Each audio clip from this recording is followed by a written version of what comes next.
Founders Day push session going down. Root all the brus today for Founders Day. Had to link up with my dog, Fred with it. Mr. Check the Temperature on YouTube. We don't get to train very often, so today was a very special day.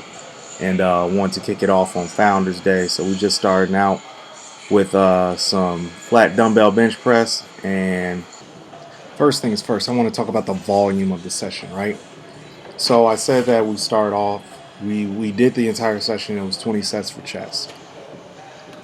Are 20 sets for chest optimal for development?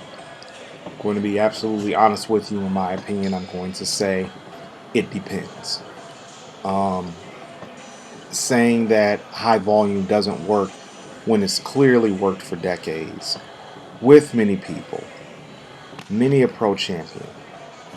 I think there's to see that a case can be made for volume as a training modality. However, with that being said, I do believe there is a law of diminishing returns when it comes to volume. So the one thing that I do like and I do appreciate about people more knowledgeable than me in training is that they tend to say the same thing, is that there is no one right answer for training or anything like that. So with that being said, if you're running a block of training and you have a chance to just have a high volume day or two or maybe even a week, it may be in your best interest to do so. And here's one reason why. It gets you in shape and lets you know how strong you are. Are you strong for a short period of time or are you strong for a longer time? I feel that training blocks should run concurrently, so you should be able to last a little bit longer in your workouts, especially if you're training volume from block to block to block to block to block. You should be getting stronger as well. However, I understand that's not the process for many. It's a zigzag, and I'm one of those zigzag people. One block I'll feel great, and then the other block I will feel completely like hell. Now, if you're having a day that you're feeling good or you want to link up with a training partner, those are off-cuff sessions, right? So what should really happen is that you all collaborate on the type of training volume that you want. Now, if you're like me and just want to beat the shit out of people, then high volume is the way for you to go. But if you guys have similar goals and aspirations, then it's probably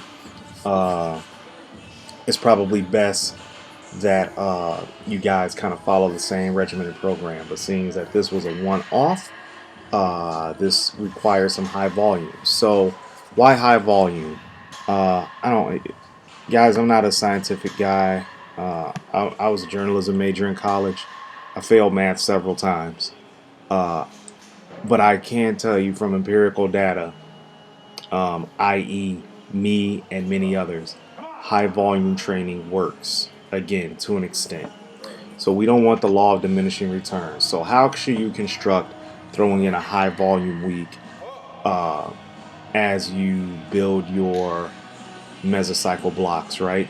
So week 1 to week 3, and I'm not going to prescribe RPE or RIR. If you've been training for a while, you know how heavy to push and you know when to bag back, right?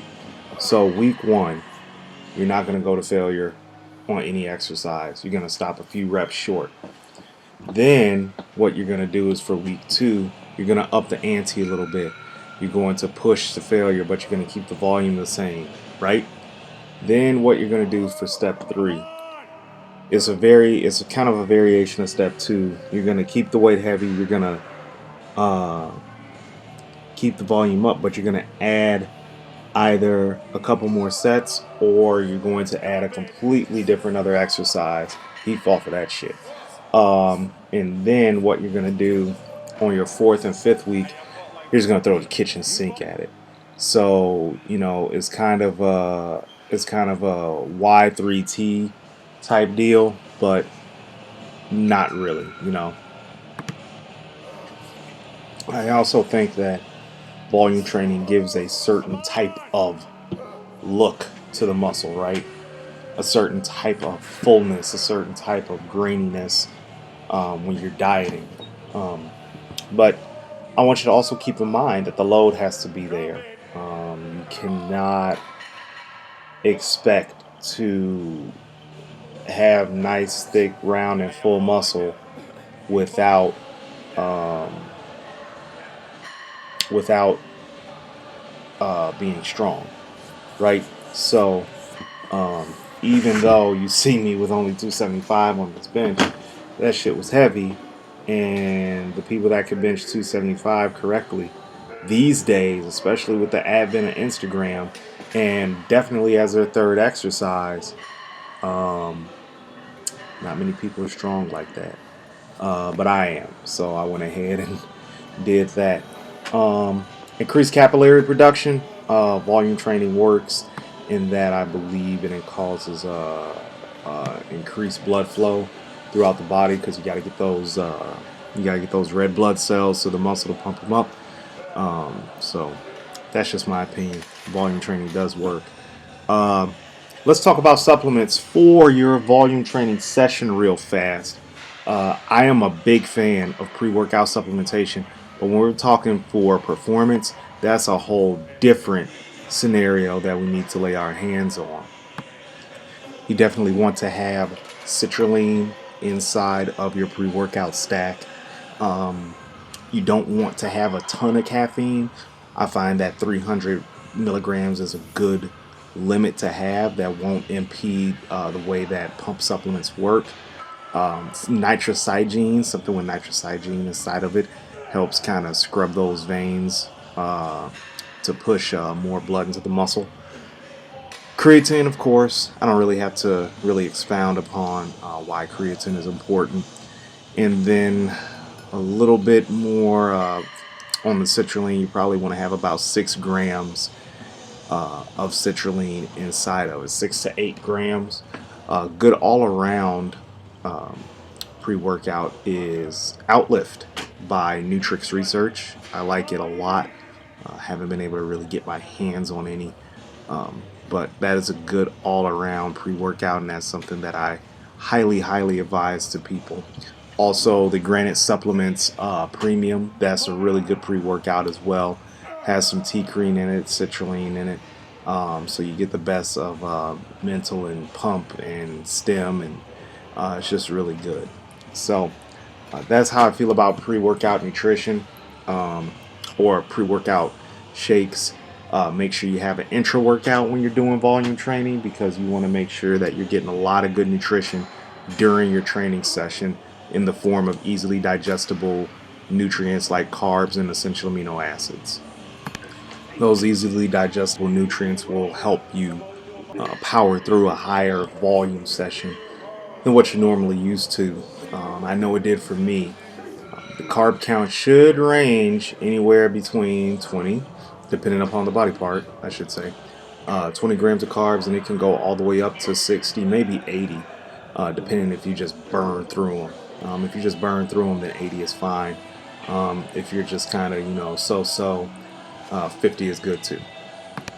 Last bit of information for the high volume training tips that I'm putting out today.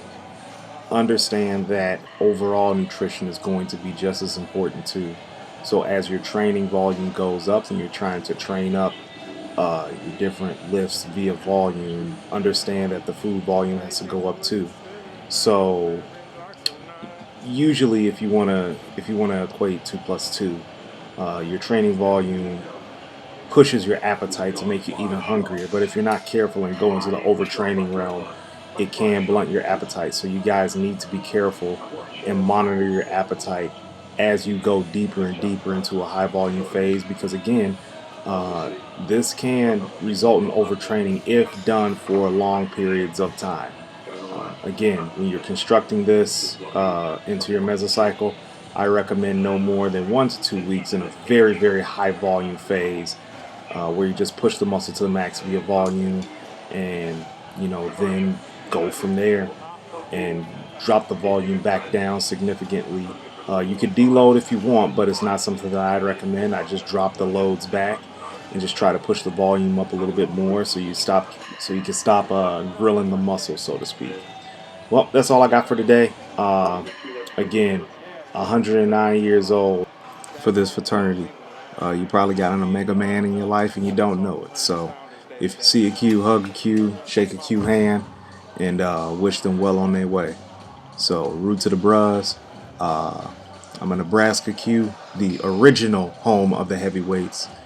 And obviously I'm lifting weights because me and my dean, we are heavyweights. So we'll holler at y'all later.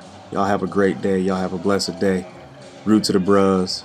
Long live the Omega Psi Phi fraternity.